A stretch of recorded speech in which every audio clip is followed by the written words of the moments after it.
Baik, assalamualaikum warahmatullahi wabarakatuh. Alhamdulillahirabbil alamin wa bihi nasta'inu ala umuri dunya waddin. Wassalatu wassalamu ala asrofil anbiya'i wal mursalin wa ala alihi washabihi ajma'in, amma ba'du.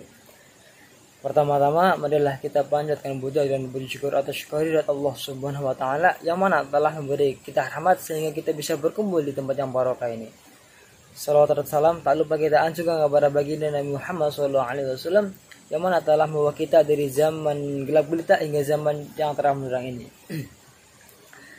Yang terhormat Ibu Mustanirah selaku dosen mata kuliah ilmu kalam dan yang kami cintai dan banggakan mahasiswa perbankan syariah kelas 1 Cekwin Sezu Purwokerto. Baik, ada yang saya di sini, saya Nafal Kafi Alkaf selaku moderator yang akan mengatur waktu dan membagi waktu acara presentasi pada siang hari ini.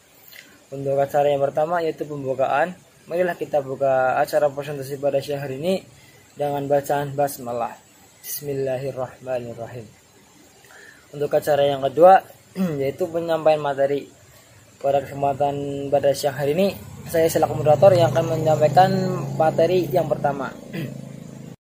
Baik, di sini saya akan menjadi pemateri pertama yang menjelaskan tentang siapa itu Muhammad Abduh atau biografi Muhammad Abduh. Jadi di Mesir pada abad ke-19 atau abad ke-20, tepatnya pada tahun 1849 atau 1265 Masehi Hijriah, dilahirkan seorang syekh atau ulama yang bernama Muhammad Abduh. Muhammad Abduh ialah seorang pemikir, peteolog dan pembaru dalam Islam di Mesir. Beliau tidak diketahui pasti kapan dan di mana beliau lahir karena bapak dan ibunya adalah orang-orang yang desa yang biasa yang tidak mementingkan tanggal dan tempat lahir anak-anak mereka.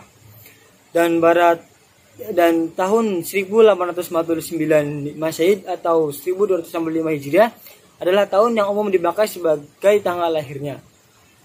Ia lahir di suatu desa yang bernama Hilir di Mesir, diperkirakan di Malhat Nash. Bapaknya bernama Muhammad Abduh Hasan Khairullah, berasal dari Turki yang telah lama tinggal di Mesir. Ibunya berasal dari bangsa Arab dan yang silsilahnya meningkat sampai ke suku bangsa Umar bin Khattab. Dan ketika menjelang dewasa, Muhammad Abduh disuruh belajar menulis dan membaca. Dan setelah beliau mahir membaca dan menulis, ia diserahkan kepada satu guru untuk dilatih menghafal Al-Quran.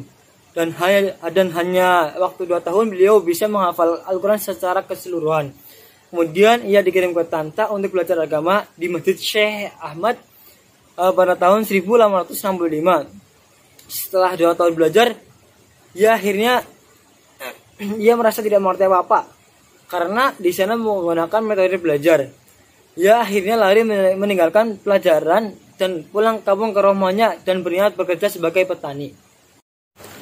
Dan setelah beliau menyelesaikan studinya, beliau pun membuat karya Muhammad Abduh di antara lain yang pertama tafsir Juz Amma, yang kedua tafsir Quran surat Al-Azhar, yang ketiga tafsir Quran Al-Nisa ayat 77 dan 87 dan Quran surat Al-Hajj ayat 52 sampai 54 dan Quran surat Al-Ahzab ayat 57. Dan karya yang keempat ialah tafsir Al-Quran yang dimulai dari Quran surat Al-Fatihah sampai Quran surat An-Nisa ayat 129 yang disampaikannya di Masjid Kampus Al-Azhar Kairo.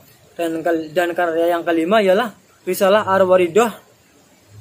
Beliau membuatnya di Kairo pada tahun 1874. Dan yang keenam Hasyiyah ala Dawani li Al-Qaid Al-Aduidiyah yang beliau buat di Kairo pada tahun 1876.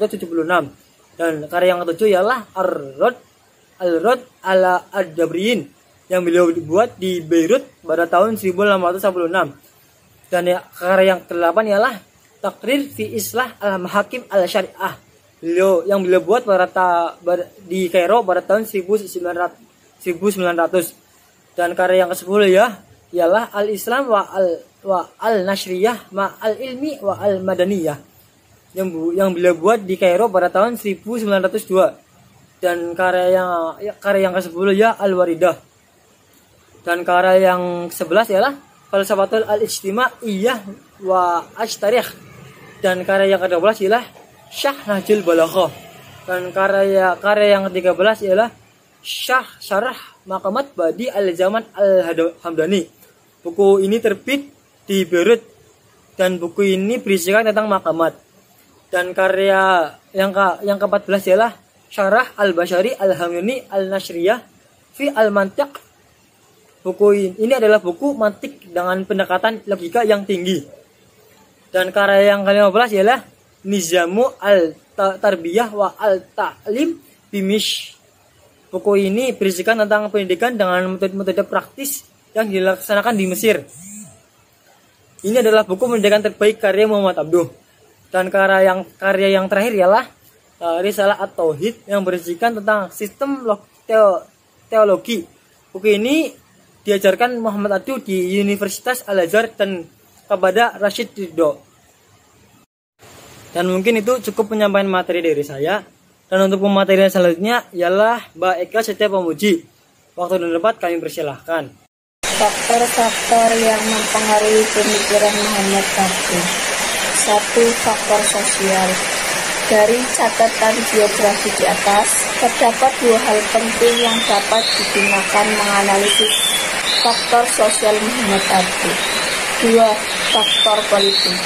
Untuk menganalisis pengaruh-pengaruh faktor politik pada pemikiran Muhammad Abduh, yaitu kedudukannya dalam pemberontakan Urbi menjadi sangat penting untuk dibicarakan. Yang ketiga, faktor kebudayaan. Dalam usianya yang masih muda, Abduh sudah hafal Al-Quran. Pokok-pokok pemikiran kalam Muhammad Abduh. Menurut Abduh, teologi adalah ilmu yang membahas wujud Allah, sifat-sifatnya, dan masalah kenabian. Teologi Abduh mencakup 3 kajian, yaitu 1. Perbuatan manusia, 2. Qada dan Qadar, 3. Keesaan Nabi. 1. Perbuatan manusia. Pandangan Abduh tentang perbuatan manusia adalah bahwa manusia merupakan makhluk yang bebas dari memilih dan menentukan perbuatan. Yang kedua, Qada dan Qadar. Qada dan Qadar termasuk salah satu pokok-pokok akidah dalam agama. Yang ketiga, keesaan Tuhan. Di antara sifat yang wajib bagi Allah adalah sifat esa.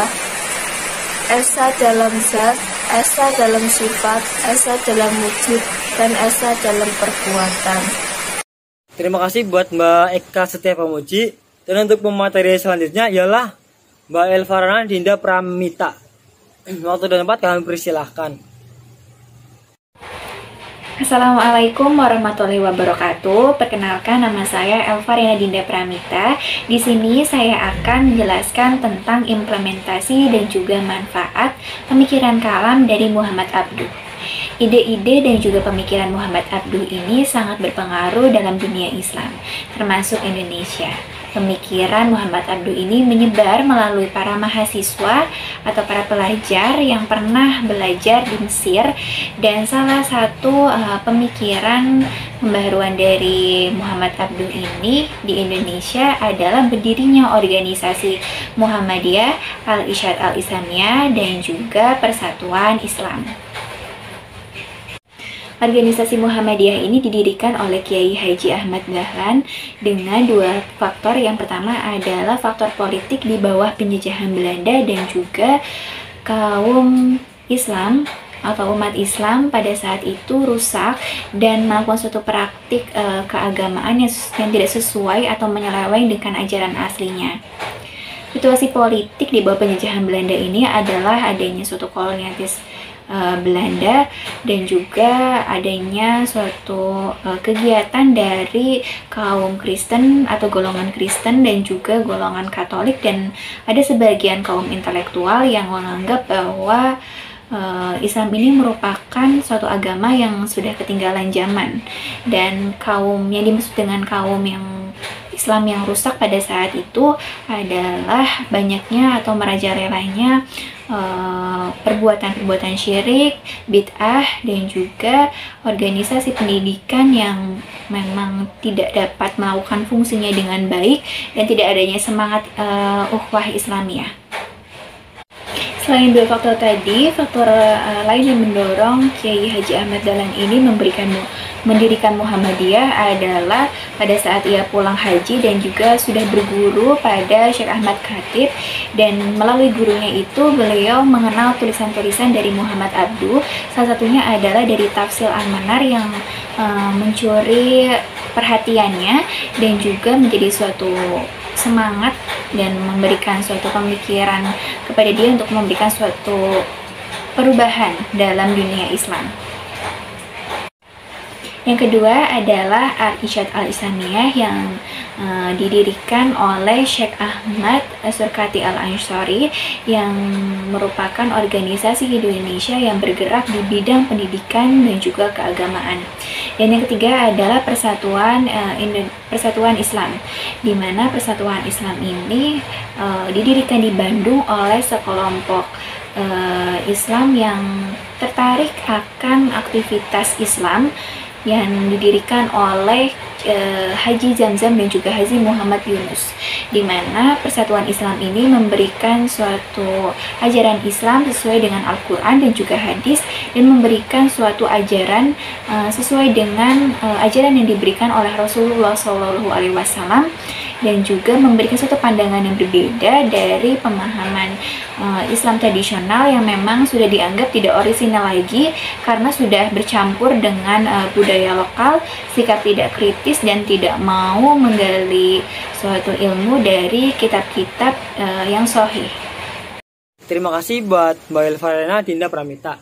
Dari pemaparan di atas dapat disimpulkan sebagai berikut. Pertama, Muhammad Abduh adalah seorang pemikir rasionalis dan pembawa Islam yang sangat berpengaruh dalam sejarah pemikiran Islam. Sejak kecil beliau tertarik dalam sistem belajar analisis berdasarkan akal seperti belajar filsafat, teologi, logika, dan tasawuf. Mungkin itu cukup sekian penyampaian materi dari kita. Apabila ada kesalahan mohon maaf. Wabillahi taufiq wal hidayah. Assalamualaikum warahmatullahi wabarakatuh.